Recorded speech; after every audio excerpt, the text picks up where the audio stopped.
That morning, I received a letter of divorce. It was written on crimson paper with bold black ink, the red document still damp, the strokes not yet dry. He had written, Chen Qingwei, childless, guilty of the first of the 7 grounds for divorce. After 10 years of marriage, he laid upon me the crime of being barren. I said nothing. In the kitchen, the pot of chicken soup I had been simmering for him was still bubbling softly. I will go to the rear courtyard to pack my belongings, I said.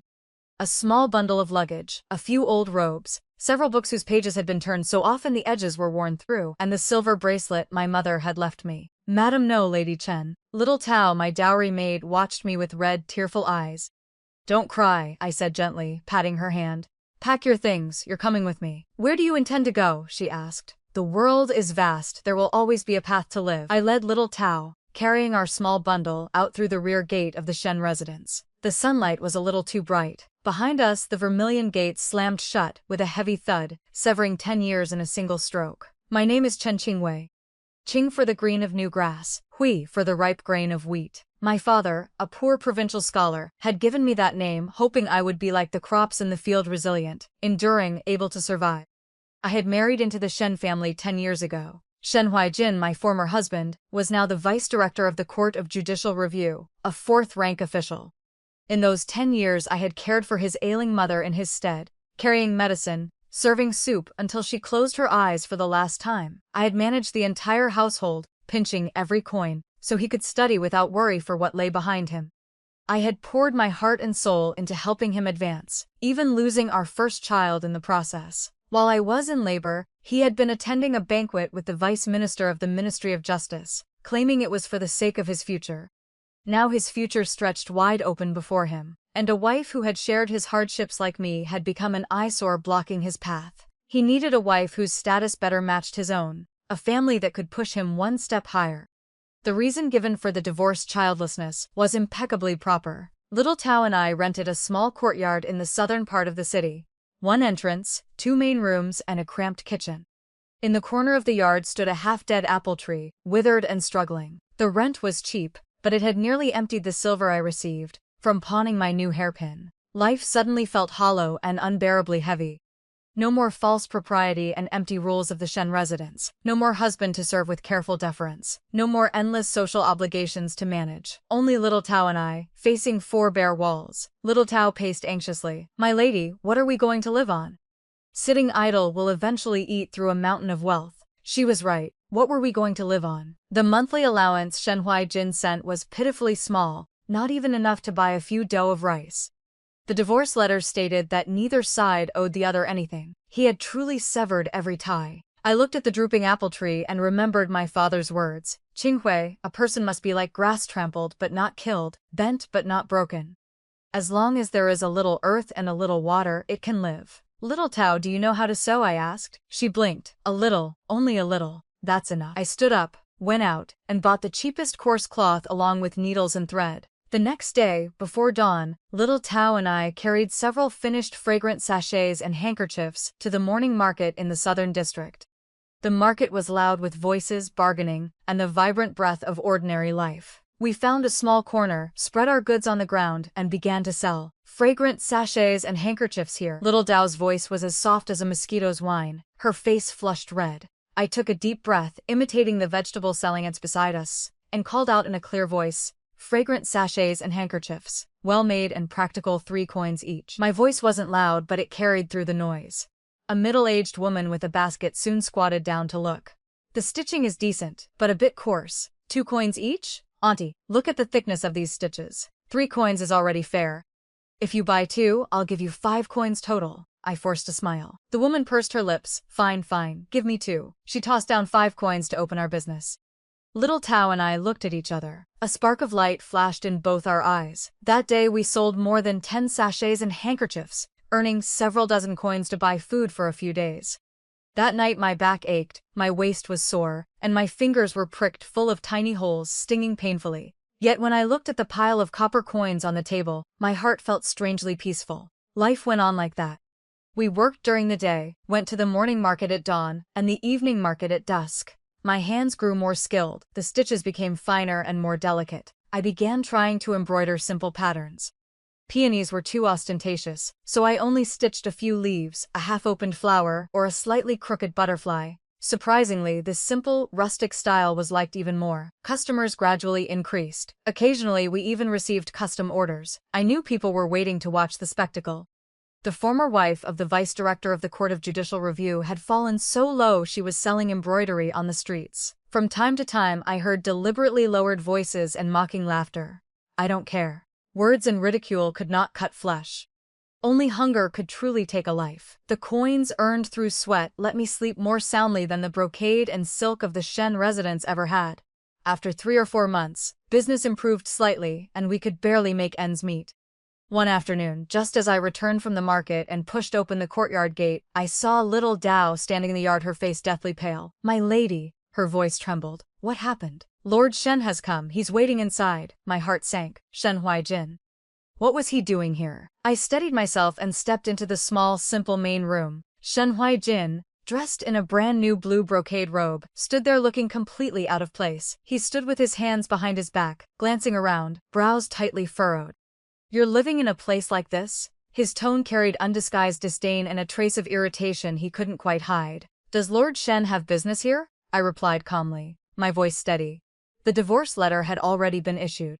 He was an official, I was a commoner. Even calling him husband had become unnecessary. He seemed choked by my cold indifference. A flash of awkwardness crossed his face before he quickly switched to a false, gentle expression. "Qingwei, you've suffered during this time." I said nothing, only looked at him. He gave a light cough. "I came today to offer you a better path. You know I'm about to be promoted. The Ministry of Personnel's documents will be issued soon.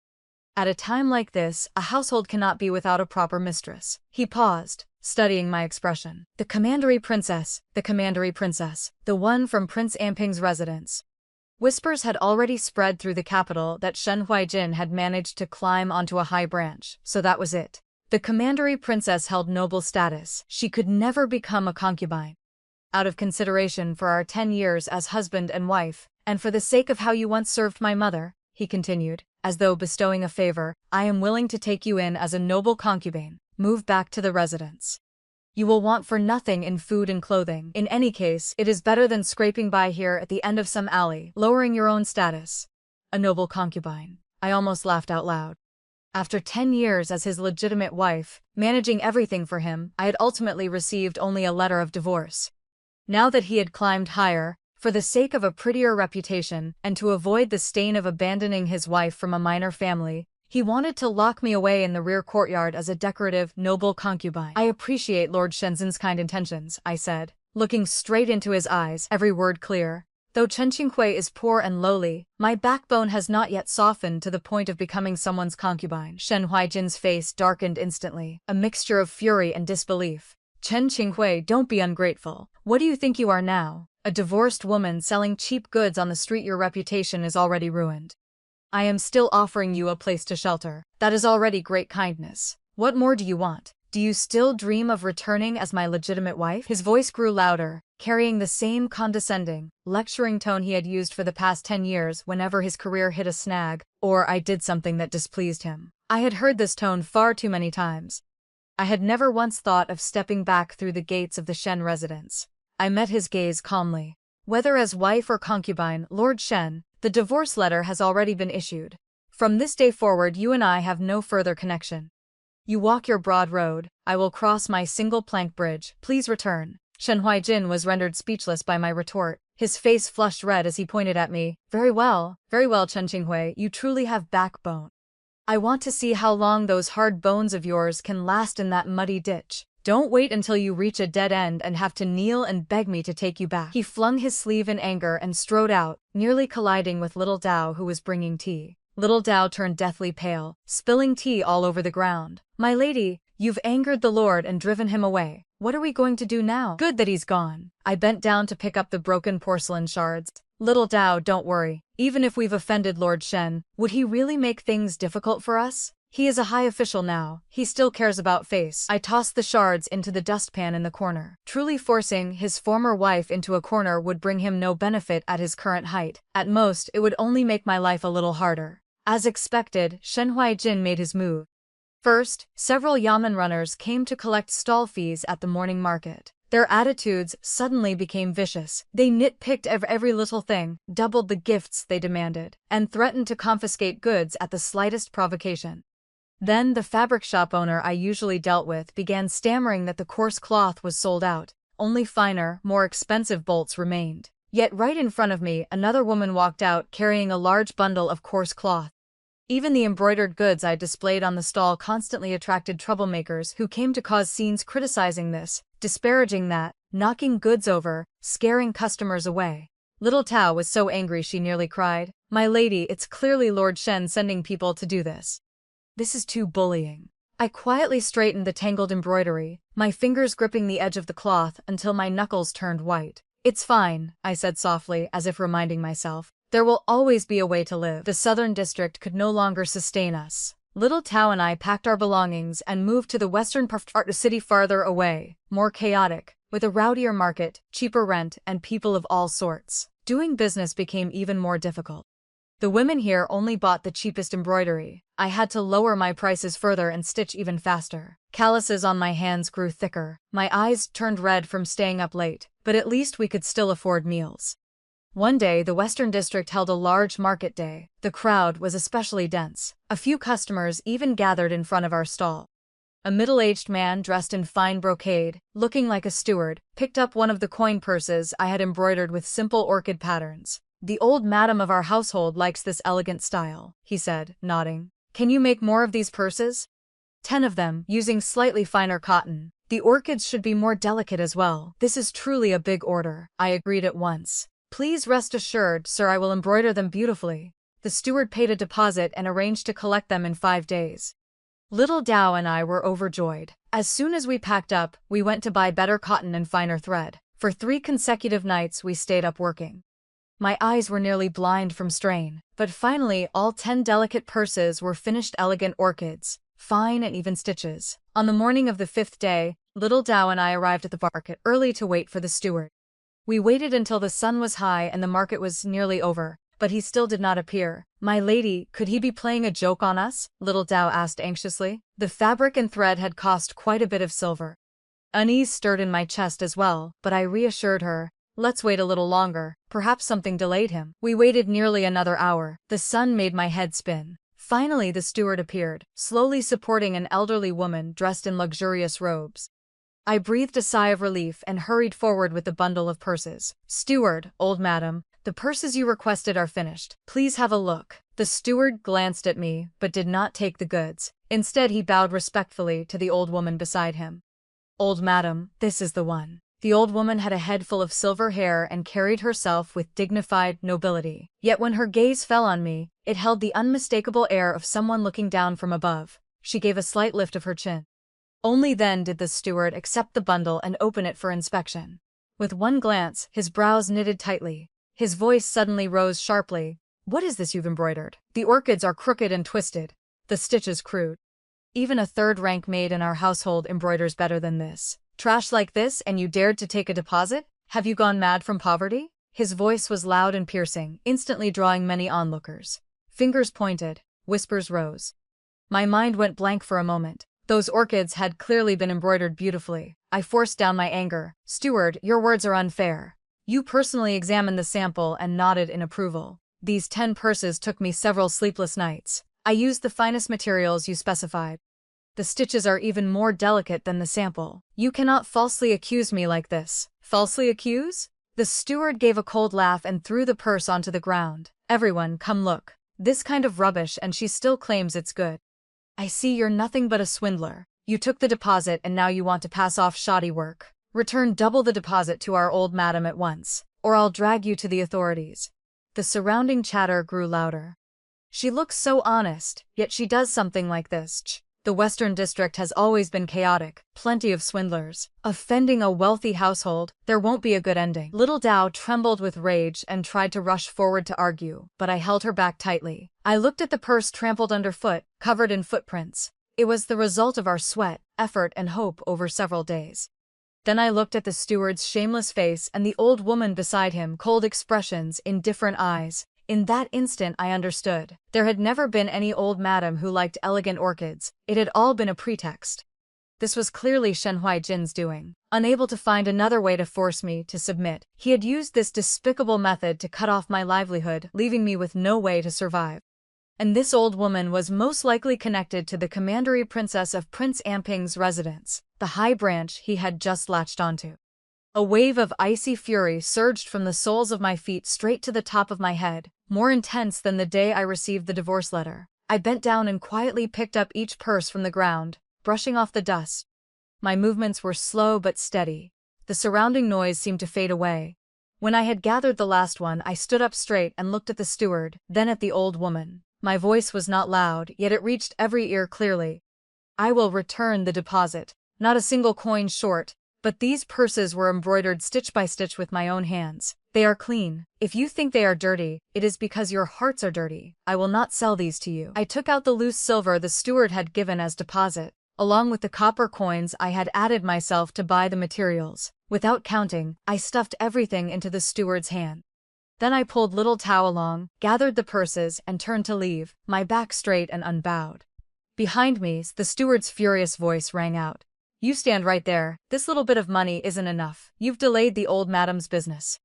I'm not finished with you. The crowd automatically parted to form a path. Stares and whispers pricked at my back like needles. But I did not lower my head. Back in the rundown little courtyard, the gate closed behind us.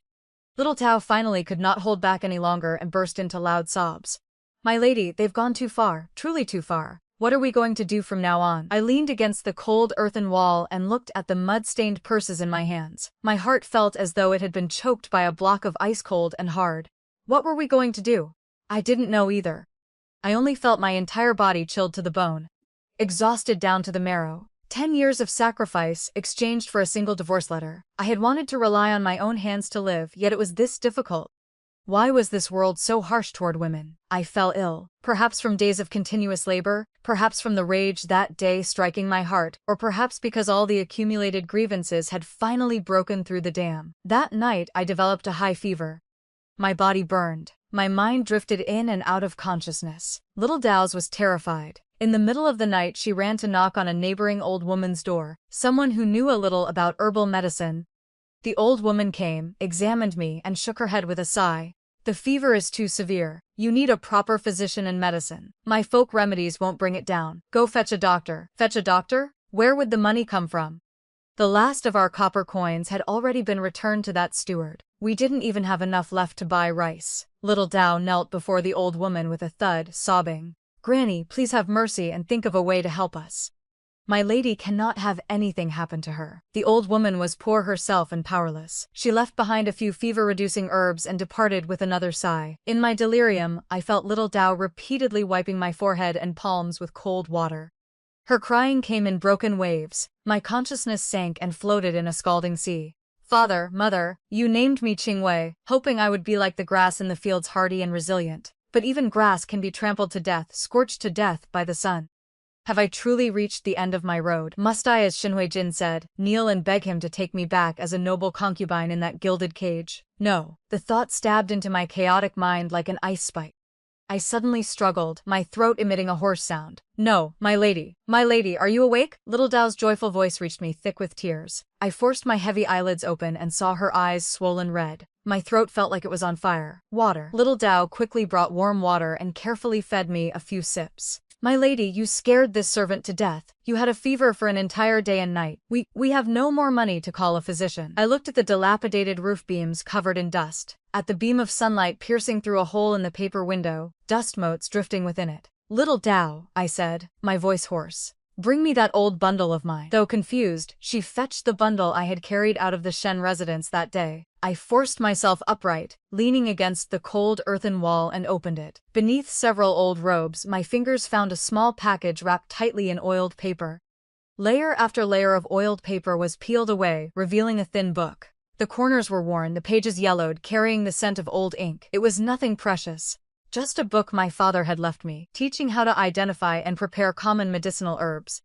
It contained both illustrations and text, simple and easy to understand. When my father was alive, he would treat minor illnesses for the villagers, accepting no money, only a little rice or a few eggs in exchange. He used to say that knowing a few herbs might not save a life, but it could resolve small troubles. From childhood I had followed him to identify medicines and helped him dry them. After I married, I had set all of that aside.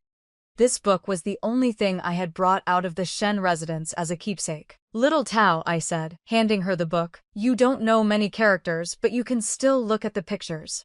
According to the drawings inside, go to the wild fields outside the city and find these herbs Chaihu, Huangqin and also the moneywort. Bring them back." Little Tao stared blankly. "My lady, you want to prescribe medicine for yourself? We must treat a dead horse as a living one." "It's our only hope," I said with a weak smile. "At least it's better than lying here waiting to die." Little Tao bit her lip, looked at me, then at the tattered old book, and finally nodded firmly. "Understood, my lady. This servant will go right now." She clutched the book as though it were a life-saving imperial edict and dashed out. Perhaps my fate has not yet run out. Though clumsy, Little Tao truly managed to dig up several important medicinal herbs according to the illustrations, only mistakenly picking a few harmless weeds along the way. I forced myself to stay alert, directing her to wash them clean and prepare them simply, mostly drying or cutting them into small pieces. Then, following a fever-reducing and heat-clearing prescription from the book, we brewed a pot of dark, bitter decoction with a strange smell. I pinched my nose and drank it all. It was so bitter my internal organs seemed to twist. I didn't know whether the herbs truly worked or whether my life was simply too stubborn, but the fever gradually subsided. Though my body remained weak and limp, my mind cleared. I could even eat a little. Little Tao was so happy she cried and laughed at the same time, repeatedly calling the tattered book a divine text. Thanks to that old book, those ordinary weeds from the fields, and Little Tao going out to wash clothes for others in exchange for a little rice, we finally survived the most difficult period. My body gradually recovered. After I was well, I looked at the medicine book that had saved my life, and a fierce determination gradually took root in my heart. Relying on embroidery alone, even feeding ourselves was difficult, and we were constantly suppressed by others. If Shen Huaijin could destroy my livelihood once, he could do it again. I needed to find a more stable path, one that others could not easily destroy. In this capital there were as many nobles as hairs on an ox. But headaches, fevers, falls and injuries were everyday occurrences. Calling a physician and buying medicine cost a great deal. Common people, when suffering minor ailments, mostly endured or used folk remedies. "Little Tao," I said, pointing at the book, "from now on we won't only sell embroidery. We will sell medicinal teas as well." "Medicinal teas?" Little Tao's eyes widened. "My lady, can that really work? What if something goes wrong after someone drinks it?" "We will only sell the most common ones with mild properties, suitable for daily drinking as tea." I pointed to several herbs in the book. For example, Prunella vulgaris to clear liver fire, honeysuckle to clear heat and detoxify, tangerine peel to regulate qi and aid digestion. These are things ordinary people already know. Brewing them as tea to drink won't kill anyone and will have some effect. We'll sell this, we're doing it. Little Tao and I began another round of busy work. During the day, Little Tao went to the market to sell embroidery to maintain our livelihood. I, still recovering, took the medicine book and went to the wild fields and distant hillsides outside the city to identify and gather usable medicinal herbs. After bringing them back, I carefully washed them. What needed drying was dried, what needed cutting was cut, what needed stir-frying was stir-fried, all according to the simple methods recorded in the book. At night under the oil lamp I sorted everything, wrapped them in clean, coarse paper into small packets, and carefully wrote on each one the herb's name and its simplest use: clear heat, aid digestion, calm the spirit. At first I only placed a few packets of medicinal tea beside the embroidery stall and gave them away for free. Anyone who bought embroidery received a small packet to try. "What is this?" An auntie picked up a packet of tangerine peel tea I had given her and asked curiously. "Tangerine peel is dried tangerine rind. Brewing it helps regulate digestion. If auntie feels your appetite is poor, or you feel full after eating too much, you can try it. No charge." Tangerine peel can be brewed as tea? The auntie was half skeptical but still took it. A few days later she returned, bringing neighbors with her. "Little lady, that tangerine peel tea you gave last time really made my stomach feel comfortable after drinking it. A neighbor's child ate too much and had indigestion with stomach pain. Do you have anything for that?" Word spread from 1 to 10, 10 to 100.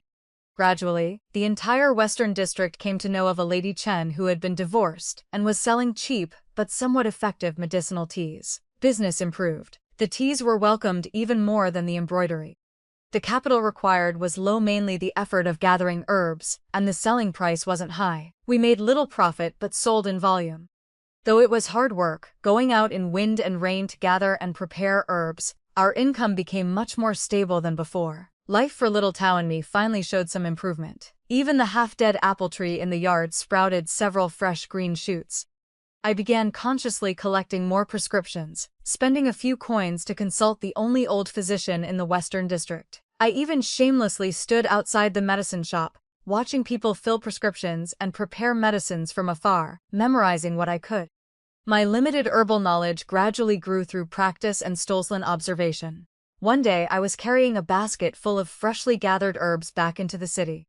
As I reached the entrance of a quiet alley in the Western District, I suddenly heard suppressed groans of pain and the chaotic sounds of fighting coming from within. My steps halted. Instinctively, I wanted to avoid it. This area was chaotic. Fewer troubles were always better.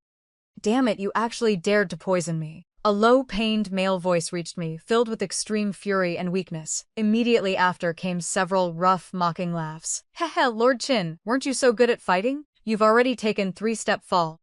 Let's see how many more moves you can make. Brothers, cripple him." Lord Qin, poisoned. 3-step fall. My heart gave a violent jolt. That voice. Could the people in this alley be targeting Qin Zheng? That name was known to everyone in the capital. The youngest chief, Grand Secretary of the cabinet in the current dynasty, whose power overshadowed the entire court. Cold-faced and iron-fisted, he was the emperor's most trusted right-hand man. There were countless rumors about him. Some said he was heartless and ruthless, that anyone who offended him met a bad end. Others said he was upright and incorruptible, devoted to the country, a rare virtuous minister. Why would he appear in a place like this? And why had he been ambushed and poisoned? The sounds of fighting in the alley grew more intense, mixed with pained groans and the whistle of blades cutting through the air. Clearly, even poisoned, Lord Qin's skills remained extremely formidable. He was still holding on.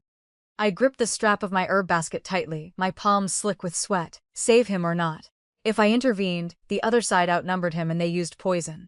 Charging in would be no different from seeking death. Moreover, it was Qin Zheng, the famously cold-faced king of hell of the capital. Who knew whether saving him would bring fortune or disaster? But if I didn't save him, listening to the commotion inside, he probably wouldn't last much longer. 3-step fall sounded like an extremely potent poison. A sitting chief grand secretary of the cabinet dying in a filthy alley like this. In that lightning flash moment, I suddenly remembered a certain inconspicuous weed recorded in the medicine book. Beside it was written, 7-leaf 1-stem flower. Its juice is acrid and can induce vomiting. It can detoxify snake and insect venom and may also alleviate some sedative poisons to a certain degree.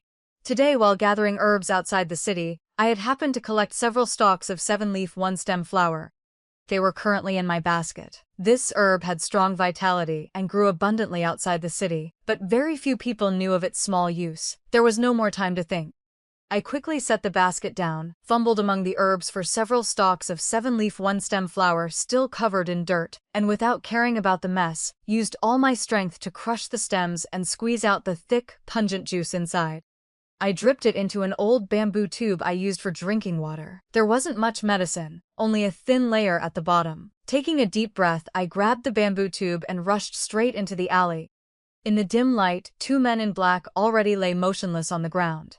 3 others were frantically surrounding a tall figure. The man wore a simple dark gray robe and had a tall, straight posture. But his movements were clearly sluggish, his steps unsteady. He was relying entirely on sheer willpower to hold on. His face was covered by a black cloth, hiding half his features, revealing only his forehead and eyes. Cold sweat covered his brow, his gaze was sharp as a blade, yet exhaustion was evident. "It really is Qin Zheng." One of the men in black spotted me and shouted, "Who's there? Officials, save me. Robbery. There's a robbery." I used every ounce of strength to shout and simultaneously hurled the bamboo tube toward Qin Zheng with all my might. Even poisoned, Qin Zheng's reactions were extremely fast. He didn't even turn his head. Relying only on the sound of the wind, he accurately caught the flying bamboo tube. The movement was so smooth, it didn't look like someone who'd been poisoned. The 3 men in black were startled by my sudden shout. Seeing me throw something, they instinctively looked toward Qin Zheng. In that instant, without the slightest hesitation, Qin Zheng didn't even check what was inside the tube. He tilted his head back and drank the entire pungent liquid in one gulp. Erg, a strong, spicy sensation made him groan softly. His body swayed violently, courting death. The men in black quickly recovered and flew into a rage. One swung his blade straight at me. I was so terrified my soul nearly left my body. My legs went weak and I squeezed my eyes shut, waiting for death. Clang! A sharp metallic collision rang out. The imagined pain never came. Trembling, I opened my eyes. At some point, Qin Zheng had moved in front of me. He used a short dagger to deflect the incoming blade. Though his movements were unsteady, the fierce aura he exuded still made the swordsman involuntarily take a step back. Qin Zheng suddenly bent over and vomited violently. In the filth, I vaguely saw an abnormal black stream. After vomiting, he wiped the corner of his mouth hard with the back of his hand. When he raised his head again, those deep, cold eyes seemed somewhat clearer. Though his face was still pale, the near-collapse weakness had lessened considerably. 7-leaf one-stem flower? He glanced at the crushed herb on the ground, his hoarse voice carrying a trace of barely noticeable surprise. Immediately after, his gaze turned ice-cold as he looked at the three men in black. Killing intent surged. It's your turn. What followed was nearly a one-sided massacre. After neutralizing most of the lethal poison, Qin Zheng had recovered at least 60 to 70% of his ability. The three men in black were no match for him at all. In just a few breaths, he had cleanly dealt with them. The alley quickly filled with a thick stench of blood. I huddled in a corner, staring at the corpses scattered across the ground. My stomach churned violently. I had to cover my mouth tightly to keep from vomiting. After finishing off the last one, Qin Zheng leaned on his dagger, breathing heavily. He yanked the cloth from his face, revealing an extremely youthful yet terrifyingly cold countenance. Sword-like brows, a straight nose, thin lips, pressed tightly together features as sharp as if carved by a knife. He looked at me, his gaze piercing like a hawk's, filled with scrutiny and inquiry. "You recognized me?" he asked, his voice low and cold, devoid of warmth. I shook my head, my voice still trembling. "No, I didn't recognize you. I was just passing by. I heard them mention Lord Qin and that you were poisoned. I happened to have gathered that herb. Why did I save you?" His gaze lingered on my faded coarse cotton dress and the shoes caked in mud. An ordinary woman had dared to charge into a place like this. Why had she saved him? Even I couldn't explain it clearly. Perhaps it was the last bit of kindness in my bones that hadn't yet been ground to dust. Perhaps it was the thought that if he died, the court would fall into even greater chaos. Or perhaps, in that moment, I simply couldn't bear to watch a living person die right in front of me. No matter what, I couldn't stand by and do nothing. I lowered my head to avoid his overly sharp gaze. Besides, they used poison. Their methods were too despicable. Qin Zheng stared at me in silence. For a long while the sounds in the alley were his smell of blood. Finally, he spoke. "What is your name?" Chen Qinghui. He repeated it quietly, as if committing the name to memory. "What happened today must stay buried in your stomach. Otherwise," he paused. Though his tone didn't change much, it carried an invisible pressure that made it hard to breathe. "You will die." I nodded frantically. "I don't know anything. I didn't see anything." He stopped looking at me. He walked over to the corpses of the men in black and quickly searched their bodies for something. His movements practiced and calm, as though performing the most ordinary task. Soon he stood up. Something seemed to have been added to his hand. He quickly tucked it into his robe. Then he walked to the entrance of the alley and gave a soft whistle. Almost immediately, several black-clad figures appeared silently at the alley entrance and dropped to one knee. "My lord, we will clean this up." Qin Zheng only left behind 4 words before turning and leaving without looking back. His figure quickly disappeared at the end of the alley where sunlight spilled in. The black-clad men immediately set to work dragging bodies, erasing traces, their movements so fast they blurred. I also scrambled to my feet in a panic, rushed out of the alley, shouldered my herb basket, and ran straight home, my heart pounding so violently it felt like it would burst from my chest. Back in the old little courtyard, I slammed the gate shut and only then collapsed to the ground as though all strength had left me. Little Dao was terrified by my deathly pale face. "My lady, what happened to you? Did something occur?" I waved my hand, unable to speak. My mind was filled only with the bloody scene in the alley and Qin Zheng's ice-cold eyes. In the days that followed, I lived in constant anxiety and unease. That morning, I feared someone might come to silence me, or that Qin Zheng might see me as a nuisance and send people to deal with it. Yet the western district seemed somewhat quieter. Even the yamen runners who usually came to collect gifts had grown less aggressive. Days passed peacefully, as though everything that had happened in that alley was merely a vivid nightmare. Little Tao and I gradually built a modest reputation for our medicinal tea stall in the Western District.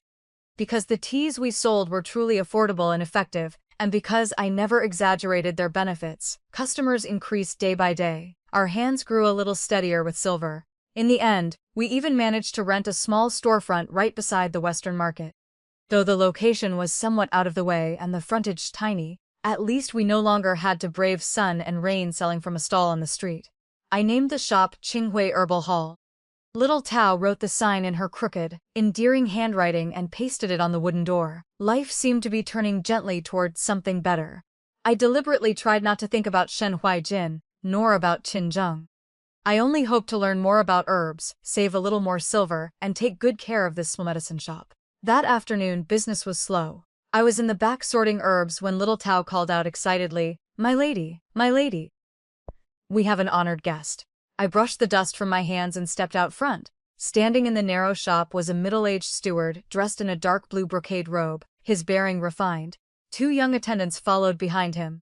The steward wore a gentle smile, yet his eyes quietly assessed the simple little shop. "This must be Lady Chen," he said, turning to me with courteous manners. "What brings you here, honored guest?" I asked cautiously. Still smiling, the steward drew a folded sheet of paper from his sleeve and offered it to me. "Lady Chen, there is no need for alarm. My master caught a chill a few days ago and has been troubled by a persistent dry cough.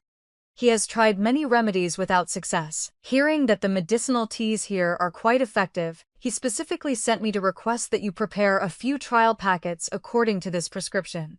I accepted the paper and unfolded it. Written upon it was a formula using common herbs: mulberry leaf, platycodon, tangerine peel, apricot kernel, and licorice mild and harmonious. It was indeed a standard prescription for wind cold with dry cough, gentle in nature. Brewing it as tea would do no harm. Yet the handwriting was powerful and steady, the strokes revealing clear bone structure beneath, carrying a sharp, restrained edge. This was absolutely not the handwriting of an ordinary steward. My heart gave a sudden leap. An uncontrollable thought surfaced. "May I ask who your master is?" I ventured carefully. The steward's smile remained unchanged, perfectly guarded. "My master has always kept a low profile and dislikes unnecessary attention. Lady Chen need only prepare the medicine according to the prescription. As for the price, we can discuss it easily." He gave a slight signal to the attendants behind him. One immediately stepped forward and presented a heavy brocade pouch. My fingers tightened around the paper, the tips growing slightly cold. This handwriting was strikingly similar to the scrap that had fallen from Qin Zheng's person that day in the alley, the one he had quickly retrieved. Could it truly be him? The prescription itself had no issues. All the ingredients were ordinary. I forced down the turmoil in my chest and spoke calmly. "I will prepare it at once. However, if your master has truly been suffering from a prolonged cough after catching a chill, relying solely on medicinal tea for nourishment may not bring swift enough results. Adding a little loquat leaf with honey to moisten the lungs and stop the cough would improve the effect considerably." A flicker of surprise passed through the steward's eyes, so brief it was almost imperceptible. He nodded. "Lady Chen is indeed knowledgeable. Then we shall follow your suggestion and add the loquat leaf with honey." I quickly prepared several packets, wrapped them carefully in clean paper, and tied them with thin hemp string. The steward paid a sum far exceeding the cost of the medicine, accepted the teas with courteous thanks, and departed. Little Tao clutched the pouch of silver, her eyes shining. "My lady, so much silver. That honored guest is truly generous." But I only watched their retreating figures, unable to calm the unease in my heart. Was it him? Qin Zheng? What exactly does he want? Is this a test? Or is he simply here to buy medicine? A few days later, the same steward returned. This time his smile seemed a little more genuine. "Lady Chen, your medicinal tea has indeed proven effective. After using it for 2 days, my master's cough has improved greatly. He says he would like to invite Lady Chen to the residence to offer his personal thanks." My heart leapt straight into my throat. A rustic countrywoman like me would only sully the gates of a noble household. I hurriedly declined. "This humble one dares not presume." "Lady Chen need not be overly modest," the steward replied, his tone mild yet brooking no refusal. "My master has instructed that you must be invited." I knew I could no longer avoid it. Bracing myself, I followed him to a plain-looking carriage with blue curtains waiting at the head of the alley. The carriage appeared ordinary from the outside, yet it rode with remarkable smoothness. It wound through countless streets and alleys before finally stopping before the rear gate of an extremely quiet residence. The courtyard gate was not large and looked unremarkable from outside. But once inside, it was another world entirely. Layer upon layer of courtyards, elegantly arranged and profoundly tranquil. Every branch and blade of grass revealed careful thought, yet there was no trace of gaudy extravagance, only a deep, weighty aura accumulated over many years. The steward led me to the entrance of a study. "Lady Chen, please wait a moment." The study door stood open. From where I stood, I caught sight of a figure seated behind the desk, a tall, straight-backed man in a dark robe, like a pine tree. He was bent over official documents, his profile cold and sharply defined, brows slightly furrowed. It was none other than Qin Zheng, the chief grand secretary of the cabinet. Hearing footsteps, he lifted his head. His gaze landed precisely on me, deep, calm, carrying the invisible pressure of one long accustomed to high position. "Qing Hui," he said, his voice low. Compared to that day in the alley, the weakness had lessened, replaced by a colder detachment. "This humble one greets your excellency." I lowered my eyes and curtsied, my palms damp with sweat. He set the document aside. I stepped inside as instructed. The air carried a faint scent of ink and the cool fragrance of pine and cypress. The desk was large and piled high with files and memorials. "Sit," he indicated the chair below. I perched carefully on the very edge. "Thank you for what happened that day in the alley," he said directly, his tone as casual as if remarking on the weather. "It was merely a small act of assistance. I dare not accept your excellency's gratitude." "Your medicinal tea is not bad," he continued, changing the subject. "Adding the loquat leaf to that prescription was quite appropriate," I replied modestly. "This humble one only knows a few household remedies." He looked at me, gaze sharp. "You knew that the juice of the 7-leaf 1-stem herb can induce vomiting? Few people know that. Even fewer would dare pour it into the mouth of the sitting chief grand secretary of the cabinet." My heart tightened. As expected, nothing escaped him. At that moment the situation was urgent. "This humble one truly had no other choice," I said hoarsely. Qin Zheng did not press further on the matter. Instead he asked, "I hear you were once the wife of Shen Huaijin, vice-director of the Court of Judicial Review. What must come has finally come." I drew a deep breath. "Yes, I was divorced. Why? Because I could not bear children." I uttered the 3 words. My chest still felt as though pierced by needles. Qin Zheng picked up the teacup beside him and gently lifted the lid, producing a clear, crisp sound. The study fell utterly silent save for that faint noise. "Shen Huaijin clung to Prince Anping's household and divorced his wife in order to marry the commandery princess," he remarked lightly, as though reciting official business. "His methods are hardly honorable. A few days ago he even went to your residence intending to take you in as a concubine. He knew everything." A layer of cold sweat broke out across my back. "Why is he investigating me?" I could not deny it and could only admit the truth. "You refused," he said, lifting his eyes to me with a trace of scrutiny. "Yes, this humble one, though poor and lowly, will not become a concubine." The corner of Qin Zheng's mouth seemed to curve upward the slightest bit, so fleeting it might have been an illusion. "Very good." He set the teacup down. "This official has a transaction to propose. I wonder if Lady Chen would be interested." "A transaction?" I was stunned. "This official holds a high position. Open blades are easy to dodge. Hidden arrows are difficult to guard against. One must be cautious even in matters of food and daily life," Qin Zheng said calmly, though a chill threaded his voice. "Although there are imperial physicians in the residence, there are times when one cannot place complete trust in them." My heart jolted violently. He wanted me to help guard against poison. "This official knows you understand the properties of herbs and are cautious by nature. More importantly, you have courage and you have principles." Qin Zheng looked at me. "This official needs someone inside the residence to pay attention to food and medicine on my behalf, especially anything of unclear origin. You do not need to be a master physician.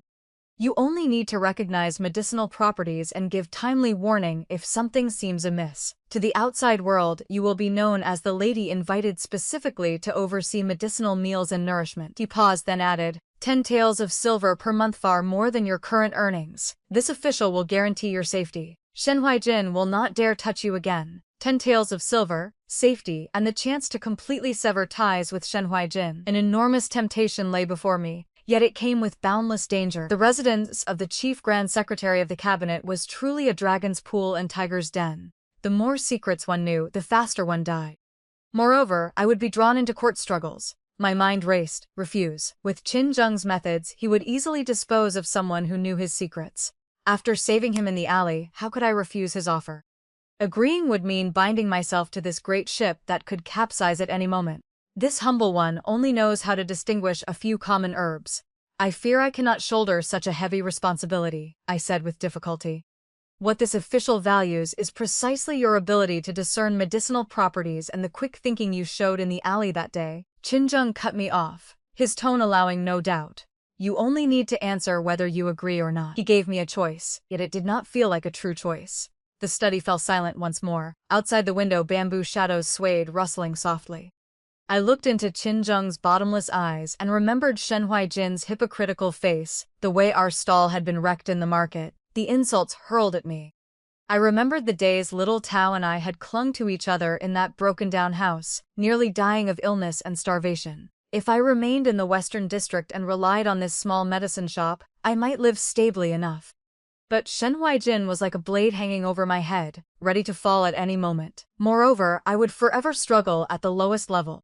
Agreeing with Qin Zheng was a dangerous path, yet it was also the only stepping stone that could allow me to completely escape my past and truly stand tall. 10 taels of silver per month would be enough for little Dao and me to live comfortably. Qin Zheng's protection would be a wall Shen Huijin could never breach. Most importantly, what he valued was the worth of Chen Qingwei herself, not the identity of Madame Shen who depended on others. A surge of heat mixed with long-buried courage and resolve rose slowly from the depths of my heart. I stood and bowed deeply toward Qin Zheng. This humble one, Chen Qingwei, is willing to do my utmost for your excellency. And so, I became a special female official in Qin Zheng's residence, nominally the medicinal food lady, responsible for the safety of everything the chief grand secretary consumed. Qin Zheng was true to his word.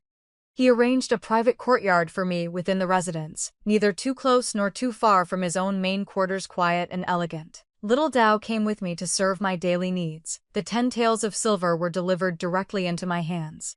On my first day in the residence, Qin Zheng's personal guard captain, a cold-faced man named Qin Feng, handed me a thick register of rules, especially the rules concerning the chief grand secretary's meals. You must memorize them.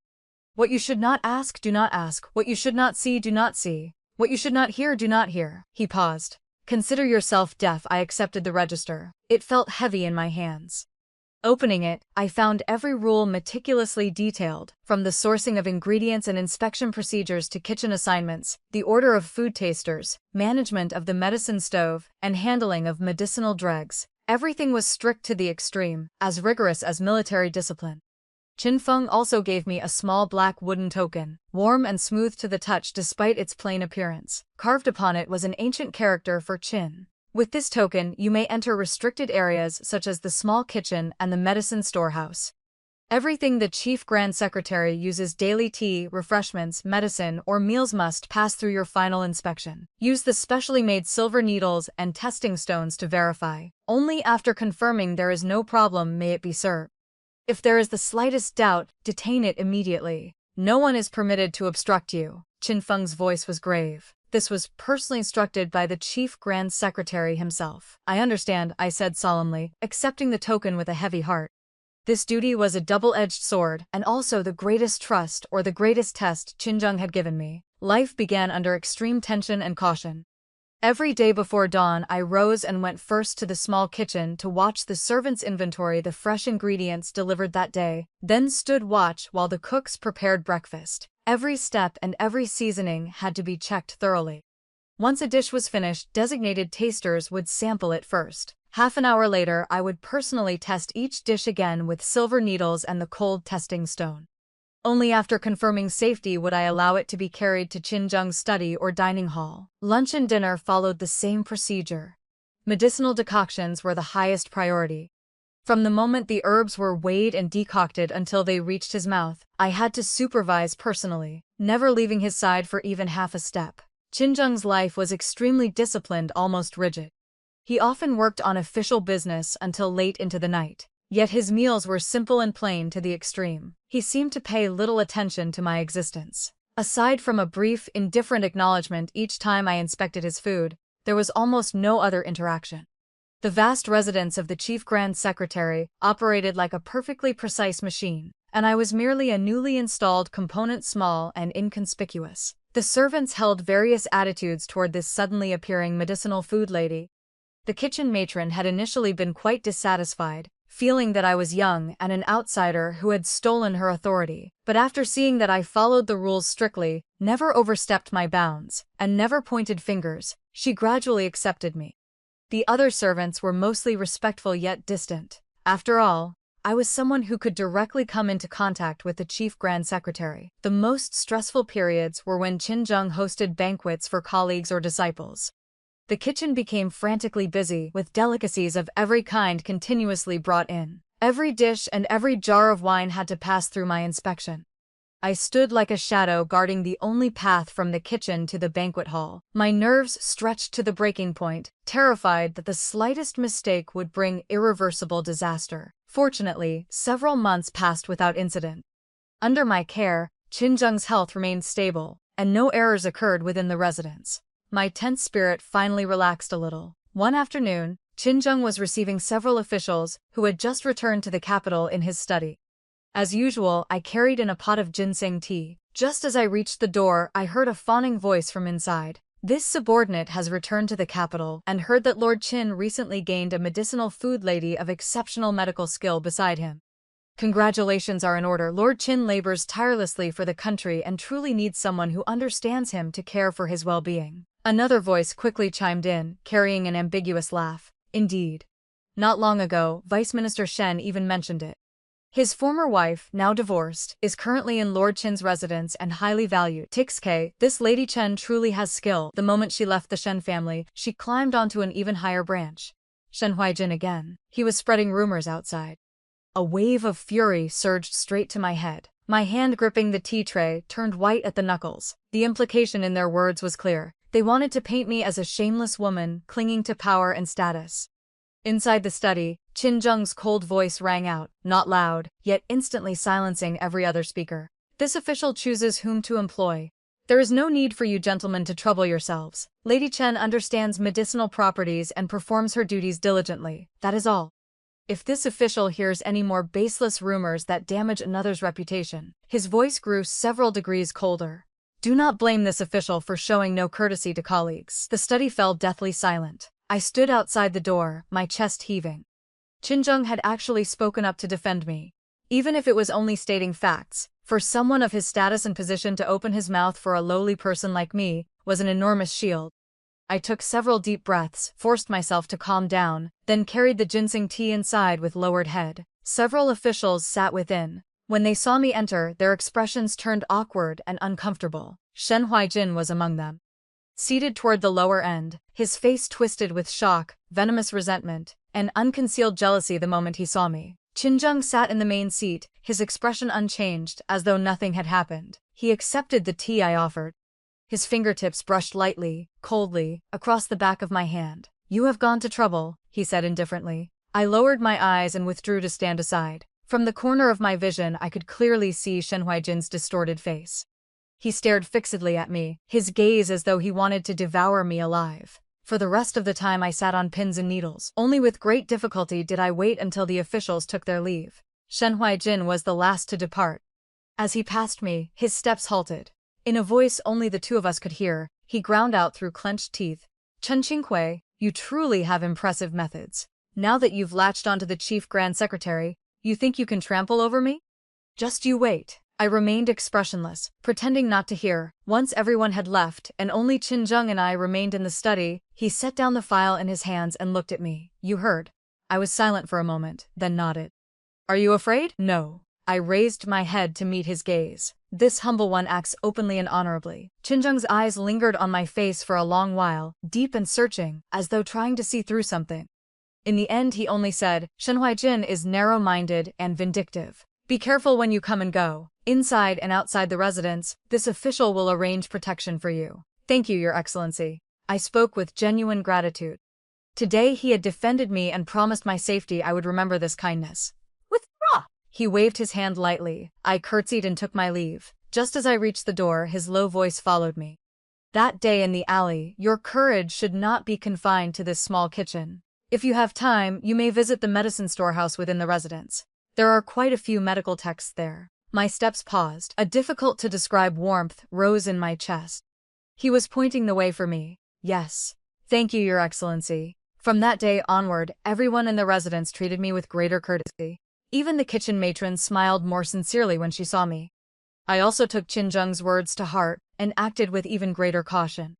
Whenever I left the residence, whether to purchase herbs at the medicine shops or to occasionally return to the small shop in the Western District, now managed by a trustworthy old woman, Qin Feng would always arrange 2 guards in plain clothes to follow and protect me discreetly.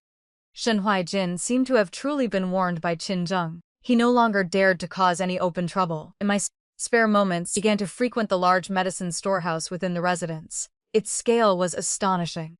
Herbs from south and north were neatly categorized and stored. Many items were rare treasures I had never seen in the mountains or ordinary shops. The storehouse also contained an entire wall of shelves filled with medical texts and pharmacopoeias. Several volumes were even rare, solitary copies.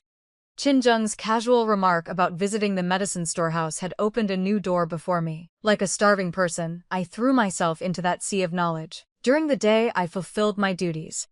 At night, under the lamp, I read those difficult medical texts until I forgot sleep, cross-referencing them with actual herbs to learn their properties. Whenever I did not understand something, I shamelessly went to consult the old imperial physician kept in the residence, a man who almost never showed himself.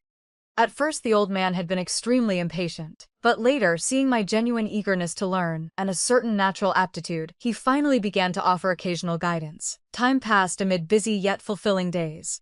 My knowledge of medicine and pharmacology advanced at an astonishing speed, far surpassing the contents of that little book from years ago. Occasionally, I would prepare special medicinal teas or nourishing dishes for Qin Zheng. I grew increasingly skilled, and the effects were clearly visible. He seemed quite satisfied. Even my monthly silver increased. Yet beneath this apparent peace, undercurrents never ceased. One night of continuous autumn rain, Qin Zheng and several court officials had not yet returned. Most of the residents had already retired. Because I was still organizing the medicine storehouse ledgers, I went to bed later than usual. Just as I blew out the lamp and lay down, a series of extremely faint rustling sounds came from outside the window, different from the sound of rain. My heart clenched. I held my breath, quietly rose, and felt my way to the window. Using the weak light outside, I peered through a crack in the shutters. 2 figures in tight black nightclothes, moving as nimbly as ghosts, were stealthily approaching the small kitchen at the rear of the courtyard. Their movements were extremely fast and made no sound. Clearly they were experts. The small kitchen, the most important place for Qin Zheng's meals, sneaking into the chief grand secretary's kitchen in the middle of the night. What do they intend? Poison. A chill shot from the soles of my feet straight to the top of my head. Before I could even think, my body reacted ahead of my mind. I rushed to the table, grabbed the bronze alarm bell Qin Feng had given me, and shook it with all my strength. Clang, clang, clang. The clear, urgent ringing of the bronze bell suddenly exploded through the quiet rainy night, piercing and startling. Assassins. There are assassins. The entire residence was instantly roused. Shouts from the guards, hurried footsteps, and the sound of weapons being drawn rang out from all directions. The 2 figures outside the window had clearly not expected to be discovered so suddenly. Their movements froze. One reacted extremely quickly and shot a cold gleam straight toward my window. Terrified, I threw myself aside. Thud. A short poisoned crossbow bolt embedded itself deeply into the window frame where I had just been standing, its fletching still trembling. Capture the assassins. The guards' shouts were already approaching the courtyard. Seeing the situation turn against them, the 2 assassins dared not linger. Their figures flashed like lightning toward the courtyard wall. Just as they leapt onto the top of the wall, one of them seemed unwilling to leave empty-handed. He turned and hurled a black object toward the small kitchen. Boom. The object struck the kitchen door and burst apart. A faint, cloyingly sweet fragrance immediately spread through the air. Hold your breath, it's poisonous smoke. Qin Feng, who had just arrived, roared. The guards immediately stopped breathing and skillfully spread out to surround the area. But in that brief delay, the 2 black figures had already vanished into the heavy rain. Qin Feng's expression was extremely ugly. He left men to handle the scene and immediately led others in pursuit. I collapsed to the floor, my heart pounding wildly, my entire body soaked in cold sweat, hands and feet icy. Staring at the poisoned bolt embedded in the window frame, waves of belated terror crashed over me. Just a little more, just a little more. Not long after, Qin Zheng returned through the rain. Clearly he had already been informed of the assassination attempt. His face was as dark as if water might drip from it. He first went to inspect the small kitchen, then personally came to my courtyard. I had not yet recovered. Wrapped tightly in a quilt, I sat on a chair, still trembling. Qin Zheng entered, bringing cold air and the scent of rain. He glanced at the poisoned bolt in the window frame, then at my deathly pale face. "It was you who rang the bell." "Yes," my voice still shook. "I saw someone sneaking toward the small kitchen. I couldn't see their faces clearly. They wore night clothes and moved very fast." Qin Zheng was silent for a moment. He walked over to stand before me. His tall figure carried an invisible pressure. I thought he would question me in detail or scold me for acting rashly. Instead, he simply reached into his robe, took out a clean white cotton handkerchief still carrying his residual warmth, and held it out to me. "Wipe your face. It's all right now." I stared blankly at the handkerchief he offered, then looked up at him. His face showed no expression. Yet his eyes were no longer as cold as usual. There seemed to be a faint trace of reassurance. I accepted the handkerchief with slightly trembling hands. The warmth lingered faintly in my palm. "You have rendered a great service tonight," Qin Zheng said, his voice still low but noticeably less cold. "If you had not discovered them in time and raised the alarm, the consequences would have been unimaginable.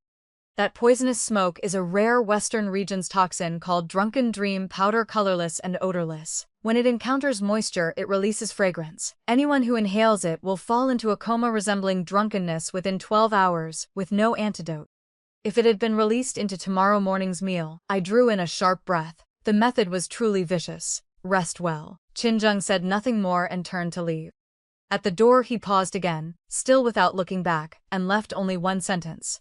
"From now on within this residence, aside from matters of medicinal properties and decoctions, you may also manage some affairs of the inner courtyards and rear households." I clutched the still warm handkerchief tightly. Watching his tall figure gradually disappear into the rain, something in my heart felt as though it had been gently touched. After that night, my position within the Chief Grand Secretary's residence quietly changed. Qin Zheng's remark that I may also manage some affairs of the inner courtyards and rear households was like an unspoken decree. The various matrons and stewards in the residence grew increasingly respectful toward me, even carrying a trace of cautious flattery. Ledgers of purchases, personnel assignments, and warehouse management were occasionally brought before me for review. I knew Qin Zheng was gradually granting me authority while also testing my capabilities. I did not refuse. Managing the rear households of a great family was an entirely new challenge, but I had patience and was willing to learn. I applied the same meticulous care I used when studying medicinal properties to examining the accounts. Every income and expenditure was checked thoroughly. Every suspicious point was traced to its root. The accumulated malpractices of many years within the residence were gradually unearthed bit by bit. I dealt with several stewards, whose hands were not clean, and who had been deceiving their superiors while oppressing those below, while simultaneously promoting several hardworking and honest servants. The atmosphere in the residence changed noticeably. Even the old steward, Qin Fu, who had always been cold toward me, now looked at me with added approval. Qin Zheng never commented on these matters, but his tacit approval was the greatest support. Occasionally, when we encountered each other in the residence, he would casually ask, "Are the ledgers still clear, or has everything been peaceful in the residence lately?" I always answered honestly. He would simply nod indifferently after listening. Time flowed by amid busyness. In the blink of an eye, winter arrived. Qin Zheng caught a severe chill and began coughing violently. The imperial physician prescribed medicine. I personally oversaw the decoction. The prescription contained several rather potent herbs. After much thought, I felt that given his recent exhaustion and somewhat weakened spleen and stomach, he might not tolerate such strong properties well. In the end, I boldly reduced the dosage of one strong herb and added a little tangerine peel to regulate qi and nourish the stomach. When the medicine was ready, I brought it to the study. Qin Zheng was wearing a large cloak and reviewing memorials, his face slightly pale, coughing continuously. "Your Excellency, the medicine is ready." I placed the bowl beside him. He set down his brush, picked up the bowl, but just as he brought it to his lips, his movement suddenly halted. He lowered his head, smelled the decoction, then looked up at me, gaze sharp. "The prescription has been altered." My heart skipped. He could even detect such a minute difference in smell. His sense of smell was truly acute. "Yes," I admitted, bracing myself. "The imperial physician's prescription is of course excellent. However, this humble one observed that your Excellency's complexion has seemed somewhat sallow recently, as though your spleen and stomach are not well regulated. The dose of Ji-Shi in the prescription was too strong and might harm the stomach. Therefore, this humble one took the liberty of reducing it by 3 parts and added 1 qian of tangerine peel." If your excellency feels it is inappropriate, this humble one will immediately prepare it again, according to the original formula. The study was utterly silent, save for the faint crackling of silver paper burning in the brazier. Qin Zheng held the bowl and looked at me, his gaze deep and unreadable. Time seemed to freeze. My palms began to sweat again. After a long while he finally looked away. Without a word he raised the bowl and drank the dark medicinal liquid in one go. My suspended heart finally settled. A few days later, Qin Zheng's chill had improved by more than half and his cough had stopped. He summoned me to the study. Regarding the alteration of the prescription last time, he said, tone calm, "You did well. This morning the imperial physician took my pulse and said that not only has this bout of wind cold been completely cleared, but my spleen and stomach were also not harmed." I breathed a sigh of relief. As long as your excellency is well, that is what matters. Your understanding of medicinal properties and medical theory is no longer that of an ignorant layperson, Qin Zheng said, looking at me. A faint trace of approval seemed to flicker in his eyes. Continuing to do only these trivial tasks within the residence would be a waste. My heart gave a small leap. What did he mean? Qin Zheng asked unexpectedly. Open a medical clinic? I was stunned. He picked up a document. The plot of land in the western district near your old shop. This official has already had it purchased. It is not large, but it is quiet. This official will provide the land, you will provide the effort. You will specialize in treating common ailments for women and children, while also selling medicinal teas and nourishing dishes. You will take 70% of the profits. This official will take 30%. What do you think? I stared at him in shock. Opening a medical clinic.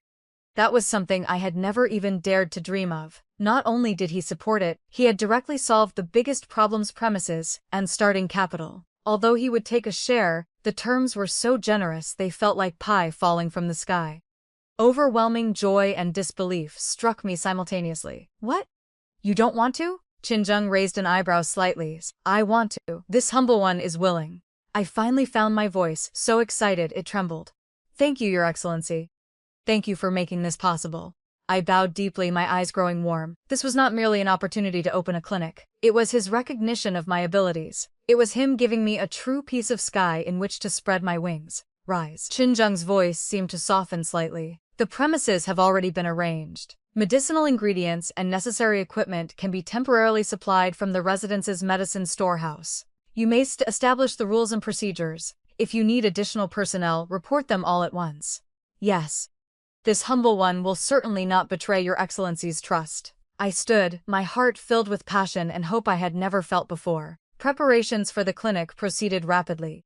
I was so busy my feet barely touched the ground, managing affairs within the residence while also running to the new premises to set rules, hire staff, mainly reliable medicine apprentices and midwives experienced in caring for women, and organize everything.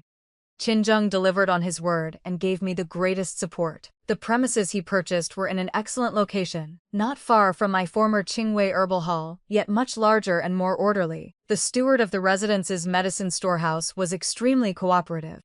The herbs and equipment I needed were soon fully prepared. I named the new clinic Jiqi Hall, Hall of Benevolent Relief, with the inscription, "The hanging gourd saves the world," with a benevolent heart and skillful hands. Just as everything at Jiqi Hall was finally ready, and we were only waiting for the grand opening, an unexpected visitor arrived at the residence. It was the matron steward from Prince Anping's manor. She brought 2 arrogant maids and marched straight into Qin Zheng's residence, specifically demanding to see me. I was summoned to the main hall. The matron appeared to be over 50, dressed respectably but with an extremely vicious gaze. She looked me up and down from head to toe, her stare sharp as a knife. "So you are Chen Qinghui," she said arrogantly. "What guidance does matron have for me?" I asked evenly. "I come bearing the oral command of the Commandery Princess of Anping. I hear Lady Chen possesses exceptional medical skill, particularly in treating women's ailments. Her Highness the Commandery Princess is feeling somewhat unwell and has specifically summoned you to the manor to diagnose and treat her. Come with me at once." The Commandery Princess of Anping, the newly wedded wife of Shen Huaijin. I laughed coldly in my heart. Unwell? Clearly it was the weasel paying a New Year's visit to the hen harboring no good intentions. Since Shen Huaijin did not dare touch me directly, he was using the Commandery Princess to pressure me, intending to lure me into the prince's manor so they could manipulate me at will. "Forgive me, matron," I replied, my expression unchanged. This humble one is not a licensed physician hanging a signboard to practice medicine. I only have a superficial understanding of medicinal properties. At present, I serve within the Chief Grand Secretary's residence, specifically overseeing medicinal meals and nourishment. Her Highness the Commandery Princess holds noble status. If anything is amiss, she should naturally invite the imperial physicians of the highest skill to diagnose and treat her. This rustic one dares not act presumptuously. The matron gave a cold snort. Serving in the Chief Grand Secretary's residence makes you so impressive? You even dare to twist and turn when it comes to the Commandery Princess's command? Or have you latched onto the Chief Grand Secretary and no longer place Prince Amping's manner in your eyes? This humble one would not dare, I said, neither servile nor overbearing. It is simply my duty. I do not dare to leave my post without authorization. The Chief Grand Secretary's daily food and medicine must all pass through this humble one's inspection. If any mistake occurs because I left without permission, I paused.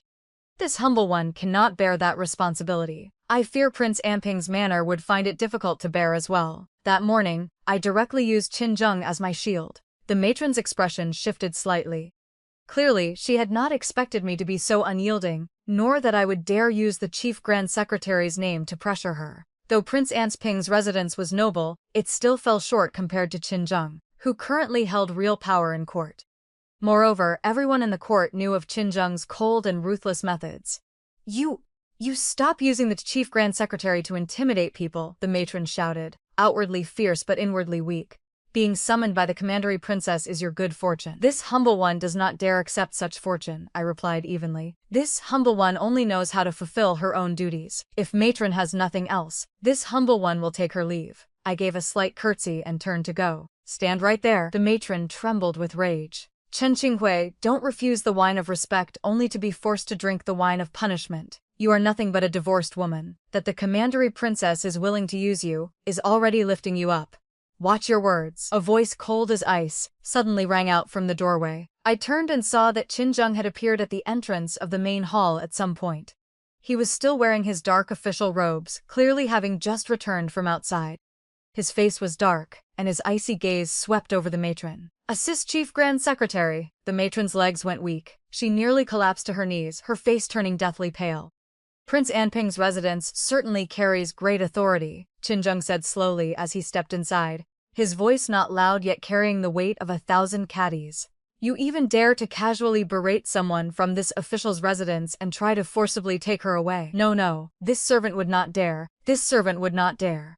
The matron dropped to her knees with a thud, cold sweat pouring down her body. This servant only came on the Commandery Princess's orders to invite Lady Chen. Qin Zheng gave a cold laugh. This official was standing right outside the door and heard everything clearly. If the Commandery Princess is unwell, the Imperial Medical Bureau is there to attend to her. Whether Chen Qinghui stays or goes is for her to decide. It is not Prince Amping's residence's place to interfere. He paused, his voice turning icy to the bone. When you return, tell the Commandery Princess this. If there is a next time, this official will personally go to Prince Amping's residence and ask the prince how he disciplines the women of his household. Yes. This servant will take her leave at once. The matron was terrified out of her wits. She scrambled to her feet and fled with the maids in tow. Only Qin Zheng and I remained in the main hall. He looked at me. Are you all right? I'm fine. Thank you, Your Excellency, for intervening. Qin Zheng said nothing more and turned to leave. At the doorway he paused, still without looking back, and left only one sentence. When Jiqi Hall opens, this official will send a congratulatory gift. Watching his tall figure gradually disappear, my heart was filled with a tangle of emotions, gratitude, relief, and a trace of indescribable warmth. Time and again, he had protected me, shielding me from wind and rain. This kindness had long since surpassed the boundary between master and servant. The opening day of Jiqi Hall was set for the 8th day of the 12th lunar month, a rare clear day. The small clinic had been cleaned until it was spotless. The signboard bearing the 3 characters Jiqi Hall hung high above the entrance. The plaque had been inscribed by an old provincial scholar from the Western District, simple yet powerful strokes. Medicine cabinets and consultation tables were fully prepared. I had invited a retired imperial physician to sit for consultations on difficult cases, while I mainly handled common ailments for women and children, as well as preparing and selling medicinal teas and nourishing dishes. On opening day, the turnout far exceeded expectations. Many neighbors from the Western District whom I had once helped came to offer congratulations. Some brought vegetables from their own gardens, others brought homemade pastries, their mouths never stopping with auspicious words. Even the matrons from the residence, and even Qin Feng himself representing Qin Zheng, delivered congratulatory gifts, a set of medicine bottles and a blue and white porcelain medicine grinder. What surprised me even more was that right after the opening ceremony ended, an ornate yet discreet carriage slowly stopped in front of the door. The curtain was lifted, and Qin Zheng actually came in person.